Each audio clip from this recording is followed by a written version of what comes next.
Thank you so much, Honourable Minister, for your strong words. I also I'm noticing that my dear friend, Minister from DRC, Vice Premier on Environment, just arrived.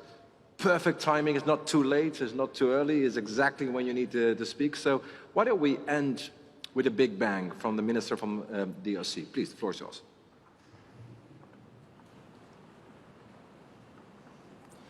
Merci beaucoup, Professeur Patrick, CEO d'Adaptation. Excellences, Mesdames et Messieurs, chers ministres, chers collègues, je n'ai pas un discours magistral à faire, mais je voudrais donner ici la position de mon pays, la République démocratique du Congo, par rapport à la lutte contre les changements climatiques, en me reposant sur le programme d'adaptation. Que signifie adaptation pour la République démocratique du Congo dans le cadre de lutte contre les changements climatiques? Il s'agit bien entendu de nous adapter à la nouvelle donne de réchauffement climatique, ce qui va nous permettre non seulement d'avoir la force résiliente de faire face à ces enjeux du climat, mais aussi et surtout contribuer à atteindre l'objectif que nous nous sommes assignés de maintenir la température planétaire à 1,5 degrés Celsius, car cela va de la vie de toute l'humanité. Pour ce faire, mon pays, au sein du bassin du Congo, la République démocratique du Congo se présente à l'humanité comme étant un pays solution. La solution naturelle que nous recherchons, il s'agit du potentiel forestier que nous mettons à la disposition de l'humanité. Tout le monde le sait certainement, je voudrais juste rappeler que le bassin du Congo signifie 268 millions d'hectares de forêts tropicales humides dont l'humanité a besoin pour avoir la capacité nécessaire de séquestrer la pollution, nous appelons les CO2, les gaz à effet de serre et autres.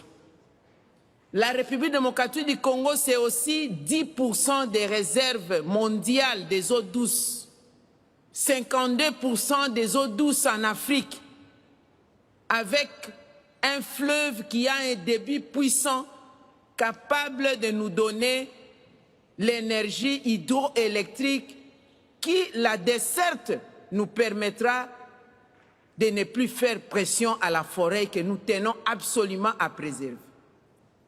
L'adaptation pour nous signifie aussi la République démocratique du Congo met à la disposition de l'humanité ces minéraux stratégiques, le cobalt, le lithium, l'acier, le coltan, pour réussir la transition écologique.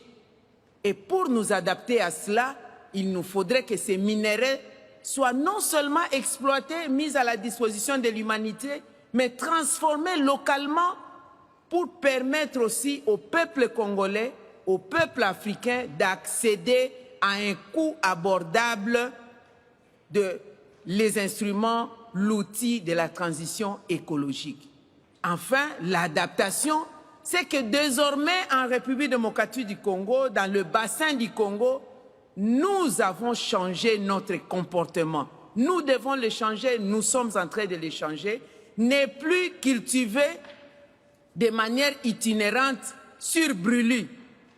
Alors il nous faut une compensation, il nous faut de l'échange. Quelle est l'alternative pour que nous puissions nous adapter à la nouvelle culture industrialisée, sans pollution? Il s'agit d'avoir accès aux fonds d'adaptation, accès aux fonds mis à la disposition pour l'atténuation.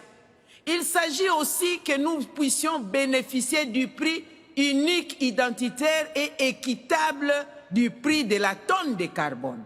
Parce qu'il est inconcevable que nous qui possédons la solution, les forêts tropicales humides nécessaires, notre tonne de carbone puisse être vendue à 5 $ américains, alors qu'ailleurs, la même tonne vaut de 60 à 100 $ américains. Il s'agit aussi qu'on puisse avoir des fonds additionnels, ne pas nous demander que le prix de la vente du crédit carbone, nous puissions encore ponctionner des pourcentages à mettre dans le fonds d'adaptation. Ce n'est pas possible. C'est-à-dire, nous sommes victimes de la pollution, nous devons trouver des solutions nous-mêmes. Il n'y a pas de logique. C'est pourquoi je voudrais en appeler aux États du monde, dont les dirigeants sont ici. Chers collègues ministres, l'union fait la force. Par principe d'interdépendance entre les États, nous devons absolument avoir le même langage, pas seulement au niveau d'Afrique, mais l'humanité tout entière, avoir le même langage dans le cadre de la lutte contre les changements climatiques. Je vous remercie. Thank you so much, Minister Bazaibi, for your very passionate plea, call for action, but also reminding us a country